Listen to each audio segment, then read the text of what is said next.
দিগজ শ্রীকোনায় একটি নতুন ইটভাটার আনুষ্ঠানিকভাবে উদ্বোধন করলেন সোনাইয়ের প্রাক্তন বিধায়ক আমিনুল হক লস্কর। রবিবার লাকি ইটভাটার আনুষ্ঠানিকভাবে উদ্বোধন করেন তিনি। এদিন আমিনুল হক নিজ হাতে ভাটার চিমনিতে আগুন জ্বালিয়ে ইটভাটার উদ্বোধন করেন। পরে তিনি লাকি ইটভাটা কর্তৃপক্ষের ভূয়সী প্রশংসা করেন। তিনি বলেন, বর্তমান যুগে ইটের খুব প্রয়োজন। এখনকার ইট মিজোরাম, মেঘালয় এবং ত্রিপুরাতে যায়, তাই এই এলাকায় ইটের চাহিদা অনেকটা বেশি। এই এলাকায় ইটভাটা হওয়ায় স্থানীয় সহ বহিরাজ্যের শ্রমিকরা এসে কাজ করছেন। শ্রমিকরা যদি সঠিকভাবে কাজ করেন তাহলে গ্রাহক ও মালিক পক্ষ লাভবান হবেন বলে আশা প্রকাশ করেন তিনি। অনুষ্ঠানে অন্যান্যদের মধ্যে উপস্থিত ছিলেন পারুল মজুমদার, এবাদুর বড় ভূঁইয়া, সুমন বড় ভূঁইয়া, রুমন বড় ভূঁইয়া, শিপন লস্কর প্রমুখ। Bureau report, daily Barak.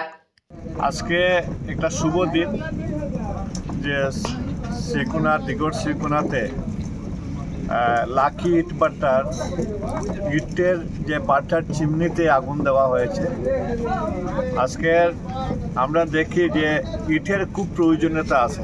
মানুষের ঘর বাড়ি হোক, স্কুল কলেজ হোক কিংবা অফিস আদালত হোক, একটা নির্মাণ করতে গেলে ইটের প্রয়োজন হয়। ইট ছাড়া ঘর নির্মাণ হয় না, কোনো ডেভেলপমেন্ট কাজ হয় না। ইটের অনেক প্রয়োজনীয়তা আছে।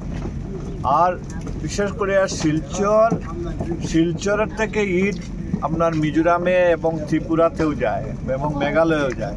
শিলচরের উপরে অনেক ডিপেন্ডেন্ট থাকে মেঘালয় এবং মিজোরাম। আর এইখানের ইটের চাহিদা খুব বেশি। এর জন্য আজকের এই যে চাহিদা পূরণ করতে গিয়ে লাকি ইটের যেটা অনেকটা পূরণ করবে। আর আজকে আগুন দেওয়া হয়েছে চিমনিতে। অনেক লেবাররা কাজ করে, দূর দূরান্ত থেকে আসে, প্রায় বিহার থেকেও আসে, আসামের অন্যান্য জেলা থেকেও আসে এখানে কাজ করে। তাদের শ্রম থেকে ইট নির্মাণ হয়। আজকে বিশেষ করে মালিক পক্ষরে অনেক অসুবিধা হয়। অনেক সময় সিজনে অনেক সময় বৃষ্টি এসে যায়, বৃষ্টিও অনেক ক্ষতি করে। কয়লারও দাম বেড়েছে।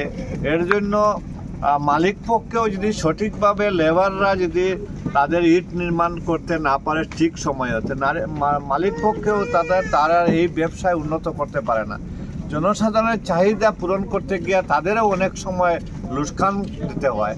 আমি ভগবানকে, আল্লাহকে বলবো তাদের ব্যবসাতে যাতে ভালো সিজন দেয়, লেবাররা সুস্থ তাকে ভালো কাজ করে এবং মালিকদেরকে উপকার করে। এটাই কামনা করে আমি এটাই আশীর্বাদ রেখে আমি আমার বক্তব্য।